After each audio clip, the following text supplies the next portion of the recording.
Ang tensyon sa West Philippine Sea ay isa sa mainit na usapin ngayon sa bansa. Ano ang ginagawa ng Pilipinas?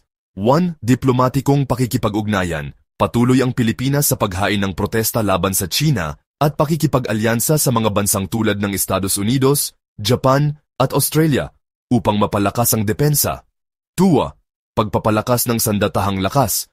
Pinupunduhan ang modernisasyon ng Philippine Navy at Coast Guard upang mas epektibong maprotektahan ang ating karagatan.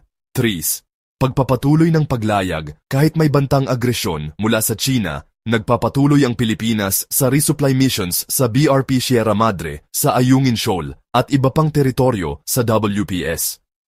4. Paggamit ng teknolohiya. Pinaigting ang paggamit ng satellite monitoring at drones upang bantayan ang mga kilos ng China sa loob ng teritoryo ng Pilipinas. CSTK channel, subscribe, follow, like and share.